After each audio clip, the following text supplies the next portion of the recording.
What's up, guys? Today we're exposing the modern dating woes, inflated standards, and manipulation tactics, along with societal flaws. Let's get into it. Ladies, I absolutely have to know if you feel the same way. Leave a comment below because I cannot be the only one suffering from this goddamn mental illness. I've come to the conclusion that 99% of my life's problems could be avoided if I just liked the nice man. The nice man with the 9 to 5, with the Wranglers on, with the dad bod, with the New Balances. You know, the nice, stable, normal man. I'm 32. I need to like the nice man. Something stable, respectful, responsible. The man who's just gonna come in and love my kid, worship the ground I walk on, and just do everything for me. That is the nice man. And I need to keep telling myself, that is what I need. That is what's good for me. I don't want the nice man. I don't want the man who will worship the ground I walk on, who's just so nice and loves me all the time. I don't want him. I'm gonna pretend you're the New York Knicks. A 32-year-old single mom realizing she should like the nice guys with a stable job, dad bod, and New Balances, but she doesn't. Why? Because of the years of chasing toxic entitlement rewired her brain to equate stability with boredom, just looking for that dopamine hit. I mean, men like this don't exist to worship the ground you walk on or raise your kid for free. And ladies, your delusion isn't a mental illness, it's a result of feminism selling you lies about having it all. Guys, this type wants a servant, not a partner. Just steer clear of it. I wouldn't even use that for recreational use. I hate to say this, but I think that women have to lower their standards. Before you go crazy on me, just hear me out. The amount of chronically single girlfriends that I know, either approaching their 30s or already in their 30s, that are like wanting to settle down and have a family, but can't, is an epidemic at this point. And we're talking about women that are financially stable, have educations, are beautiful, have their fathers in their lives, like come from nice families. Like, we're not talking about like a bum bitch. We're talking about like a very decent young lady. So I'll have conversations with my friends and they'll say things like, oh, like, you know, I want him to make like at least $200,000 a year, like at minimum. He has to be in shape. Like, I really like a guy with a six pack. I love a guy who's like 6'2". I need a guy with like a full head of hair. Like, I can't do bald guys. Every single time you throw a new specification into what you desire, the only person that fits within the parameters of what you are looking for exists in your fucking dreams. No, I've had girlfriends tell me like, oh my god, no, he's great, this and that, like, but I can't do a short king. So you're telling me you found a guy that's like not bad looking, has a great job with benefits, like financially stable, comes from a great family, and you can't do it because his legs aren't long enough? Like, you bitches are out of your mind. I like this one. You know what? She's right. I mean, lower their standards, absolutely. And lady, your friends don't need to lower standards. They really need a reality check. And sounds like you're trying to give it to them, but I don't think it's registering. A $200,000 a year salary, six pack, 6'2". You know, we're back to talking to sixes, six-figure income, six pack, 6'2". Women like the one she's talking about are playing Powerball with their dating life, thinking they're going to hit the jackpot. But good luck. Yeah, better odds winning the Powerball than finding a guy like that that's going to put up with your shit. You know, and these clinging single ladies reject guys with job stability, values because they're not tall enough. I mean, come on. And here's the truth. Men see through this bullshit. So ladies, when you're still single at 40, don't blame the lack of good men. Blame your absurd expectations and delusional feminist narratives that's told you you're settling for anything less than a unicorn. If you want to find a good woman, you have to be good to women even when you don't want them. Now, before you fall down the rabbit hole of 304s and body count, let's be clear on what constitutes as being good to women you don't want. Stop dancing around breaking a woman's heart out of societal obligation. This ideology that you're to protect our feelings by forcing yours down serves absolutely nobody. Men, it is okay to date a woman and decide that she is not for you. In fact, that's the entire purpose of dating, okay? Society tries to obligate men into relationships that don't serve the man or the woman because women feel entitled to commitment based off of time invested. When you cut ties with somebody you don't see a future with, you are sparing both you guys the suffering of the back and forth, the disrespect, resentment, cheating, lying, etc. She might not get it at first, but you were good to that woman because you cut her free to find what is for her.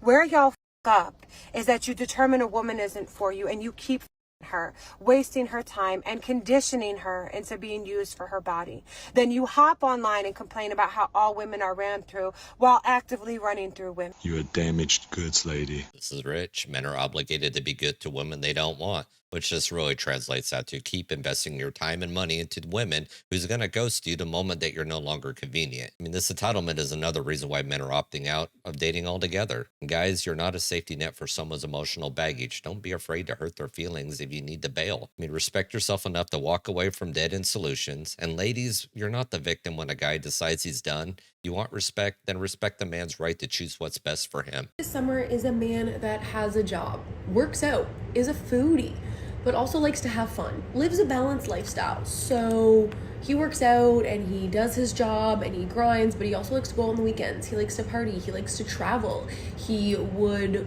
on a Thursday, stay in and we could order food or make food together and just relax, watch Netflix, do absolutely nothing but hang out with each other. But then the following weekend, we go out, we party, we have fun. He randomly texts me on a Tuesday and he says, get changed, be ready by 8 because I have a date planned for us. I made the reservation and everything and I'll be picking you up right at 8, so be ready outside your apartment. Where is that man?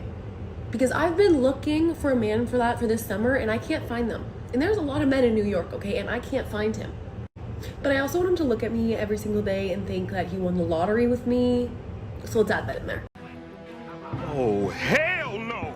So she really wants a man just for the summer. Did I catch that right? What is she going to do for the rest of the year? Go off and then hit chat up again? I mean, basically what she's saying, she wants a man who's a gym rat, foodie, romantic, spontaneous, financially secure, loves Netflix, travels, and parties. Well, a guy that's on his grind and doing all this shit probably isn't partying because he's too busy working his ass off to have all these things. Basically, it seems like what she's crying about, she wants a full-time therapist, a party planner, a sugar daddy wrapped up in an Abercrombie model look-alike. And she expects him to feel like he won the lottery just for being with her. Screw that. At least the lottery, I can get to keep my stuff. With that, she'll take it all from you. But guys, you're not her build-a-boyfriend. And ladies, if that guy existed, he wouldn't be interested in someone who views him as an accessory to her lifestyle. I would rather 100% 7 days in the week meet a tiger, bear, and a lion. Put in like a king cobra and like an alligator in there in a dark alley, then I would meet a group of men and I'd be so serious because you guys are super scary, like super scary. And I try sometimes to not hate you, but you make it too easy. Like I just can't help myself. Because what the is wrong with you guys? Like I just really want to know, like what's going on up here? Hello? If you've been on Twitter the past couple of days, you probably haven't missed this girl who was smacked in the face with a brick because she didn't want to give out her number to a guy. Yeah, it's mental, but it's not even like, oh my god, I can't believe this happened. No, I can, and that's the thing, because it happens all the time. Yeah, all right. Well, great. Thanks a lot. Nice to meet you, man. Psycho. I don't see women getting smacked in the head with a brick all the time because they refuse to give out their number. So I have no idea where the hell she lives, but if I was her, I would be moving away from there very far, very quickly. But she's describing men as scarier than lions and king cobras. And this is what happens when the internet lets victimhood run wild. And yes, sometimes women do get hurt from rejecting a guy, and it's tragic. But branding all men as predators because there's a few scumbags out there, that's not empowerment. It's paranoia fueled by social media hysteria. So guys, don't let this nonsense guilt trip you. The vast majority of guys aren't violent, but you'll never hear that from mainstream narratives because fear-mongering is profitable. Emotions can be used as manipulation. He brings up something that he wants to talk about. She cries because of what he said. And he said it nicely, but it's something they need to deal with. And she cries, and then he gets terrified. And so then he shuts down.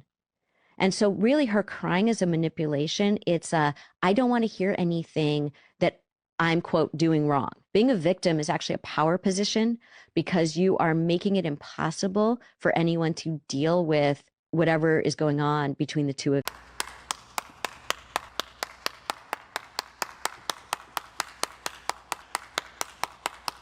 Weaponized crying is a classic manipulation. Tears do not absolve you from your accountability. But guys, when she starts the waterworks after respectfully raising an issue, know this, she's dodging responsibility. I mean, playing the victim isn't just toxic, it's a control tactic that keeps you walking on eggshells. Nobody wants to do that. Emotional manipulation is a red flag you can't ignore, so confront it calmly but firmly. And if she won't communicate without the theatrics, get the hell out of there. Run, don't walk. Ladies, being emotionally vulnerable isn't a power move, it's a surefire way to ruin trust in a relationship. Well, guys, as always, modern dating market is a minefield of entitlement, manipulation, and absurd expectations. Nothing new. Guys, whether you're going your own way, getting your passport, or simply opting out, prioritize your peace.